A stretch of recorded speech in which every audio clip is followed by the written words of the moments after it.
அதனுடைய உரிமையாளர் உயர்த்திரு ஐயா சவுந்தரராஜ் ஐயாவை நம்ம அறிமுகப்படுத்துறோம். அவருடைய மகன் உயர்த்திரு மிஸ்டர் பூபதி சாரையும் ஈஸ்வரன் சார் நீங்க பேராவணிக்கு வந்தீங்க. எப்படி இருந்துச்சு எங்க பேராவணி பசுமை பூமியினுடைய அமைப்பு எப்படி இருந்துச்சு? நல்லா இருந்துச்சுங்க. பசுமை பூமியோட அமைப்பு நல்லா இருந்தது. சரி, நல்ல முறையில் இதெல்லாம் பண்ணி இப்போ தென்னங்கன்னெல்லாம் இருந்துச்சு, பராமரிச்சுட்டு இருந்தீங்க. சரி சார். அங்கேருந்து எடுத்துட்டு வந்துக்கிறோம். எத்தனை கண்ணு சார் எடுத்துட்டு வந்துருக்கோம்? வந்து 1300 கன்று எடுத்துட்டு உங்களுக்கும் நம்ம மாப்பிள்ளைய உங்களுக்கு எல்லாம் சேர்த்து 1300 கன்று எடுத்துட்டு வந்துக்கிறோம். சரி சார்.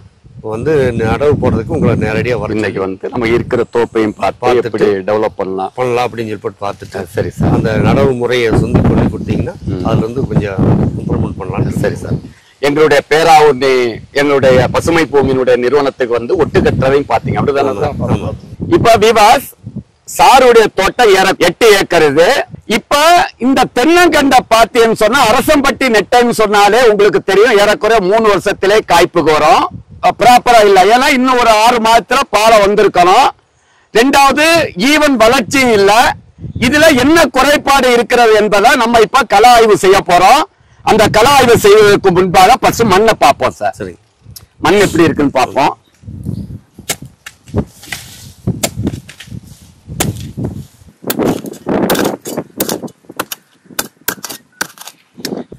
மண் வந்து சார் இது கரிசல் மண் வகையை சார்ந்தது.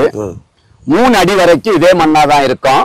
3 அடிக்கு கீழே போனீங்கன்னு சொன்னா உங்களுக்கு சுக்கா மண் வந்துடும், அதாவது வெள்ளை மண்ணு.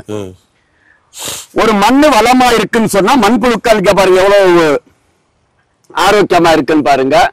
மண்புழு ஆரோக்கியமா இருக்குன்னு சொன்னா கண்டிப்பாக மண்ணும் ஆரோக்கியமா தான் இருக்கும்.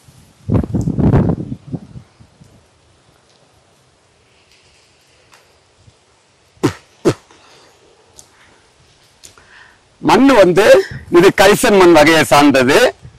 இதுல மணலுடைய பங்கு கொஞ்சம் கம்மியா இருக்கு.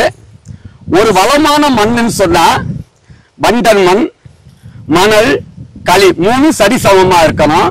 நம்மகிட்ட களித்தன்மை கொஞ்சம் அதிகமா இருக்கு, வண்டத்தன்மையும் கொஞ்சம் மிஸ் ஆயிருக்கு, மணலுடைய அளவு கம்மியா இருக்கு, அதாவது சாண்டு. அப்ப இந்த மண்ணை பொறுத்தளவு இது இங்கிலீஷ்ல லேட்டரைட் சாயில்னு சொல்லுவாங்க. இதுக்கு தண்ணி நீங்க ரொம்ப கொடுக்க வேண்டியது இல்ல. தண்ணி செடிகளுக்கு அளவா கொடுத்தா போதும். 3 நாளைக்கு ஒருக்கா 4 நாளைக்கு ஒருக்கா 50 லிட்டர் 100 லிட்டர் இதுக்குள்ள. ஏன்னா மரம் ஏறக்குறைய 3 வருஷம் ஆக போறதுனால ஒரு 50 லிட்டர் 50 to 100 லிட்டர் வந்து நீங்க கொடுக்கலாம். உழவு ரொம்ப கொடுக்க கூடாது. மண்ணில வந்து காராமில தன்மை வந்து 7.8 to 8.2 வரைக்கும், அதாவது ஸ்லைட்லி அல்கலை. இந்த ஸ்லைட்லி அல்கைலா இருக்கிறது தென்னை மட்டும் இல்ல எல்லா பயிர்களுக்கும் ஏத்தது. அடுத்து மண்ணில பொட்டாஸ் சத்து அதிகமா இருக்கு, சுண்ணாம்பு சத்து போதிய அளவு இருக்கு. சுண்ணாம்பு சத்து வந்து நன்மை செய்யும் சுண்ணாம்பு தான். தலச்சத்து ரொம்ப ரொம்ப கம்மி, நைட்ரஜன். அதனாலதான் உங்க தென்னங்கன்னு ப்ராப்பரா வளராதது காரணம் மண்ணில நைட்ரஜன் வந்து கிங் ஆஃப் தி எலிமெண்ட்ஸ். அப்ப இந்த தலச்சத்துன்னு சொல்றது கெமிக்கல் வடிவத்தில் பார்த்தீங்கன்னு சொல்ல யூரியா, அம்மோனியம் சல்பேட். இயற்கை வடிவத்துல இந்த தலச்சத்து அதிகமா எதுல இருக்குன்னு சொன்னா கோழி எருவு.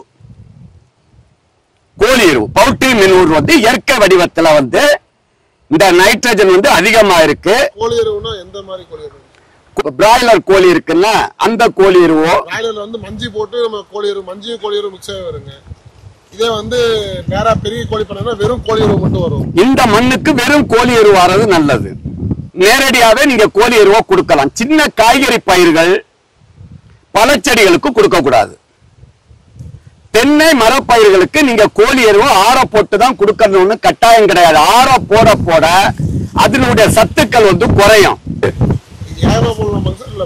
மரத்துக்கு மரம் தான் கொடுக்கலாமே தவிர எங்குமே விதைக்க கூடாது. எங்கும் விதைச்சா களைகள் வந்து அதிகமா வளர ஆரம்பிச்சிடும். அடுத்து எப்படின்னா கடலை புண்ணாக்கள் அதிகமா இருக்கு, அசோஸ் பயிரலாம், அந்த உயிர் உரம் மேடம் அசோஸ் பயிரலாம். எல்லாத்துக்கும் மேல சிம்பிளா மார்க்கெட்டில் கிடைக்கிற மீன் கழிவுகள்.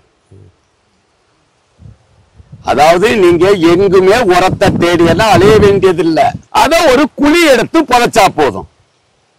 ஒரு மரத்துக்கு 5 to 10 கிலோ 6 மாதத்துக்கு ஒருக்கா.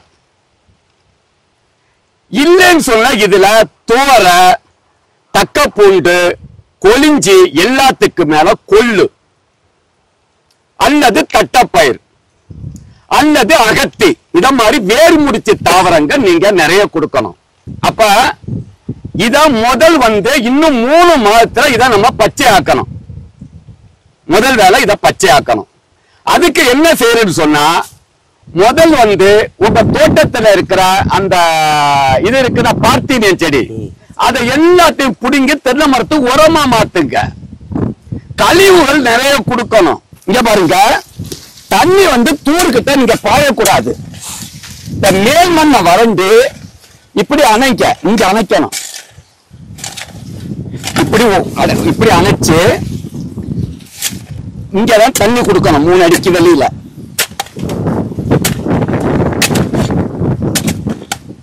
அடுத்து இந்த வரப்பு எடுத்து இப்படி கட்டணும்.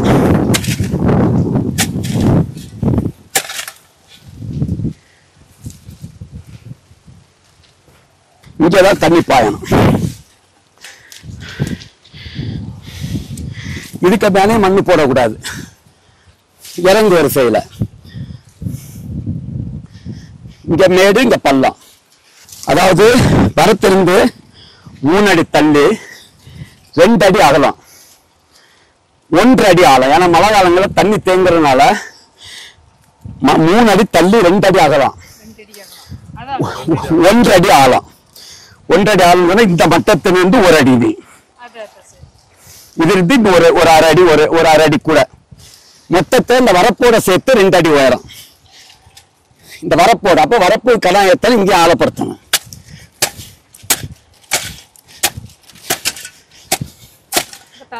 இதுலதான் குப்பை சாணி போடணும். குப்பை சாணி, கோழி எருவு, இந்த காஞ்ச மட்டை, இதுதான் உரம். என்னென்ன வேஸ்ட் கிடைக்கிறோ கொண்டு போடுங்க. இதெல்லாம் அருங்க. இதுதான் உரக்கிடங்கு. தண்ணி விட்டுற வேண்டியது. பார்த்தீனியா இந்த மண்ணை உதறக்கூடாது. இந்த மேல் மண்ணோட இதுதான் சத்து. இதெல்லாம் கொண்டு போடணும். இந்த மரத்தை இந்த சீசனுக்குள்ள கலப்பதுன்னு சொன்னா தப்பு இல்ல.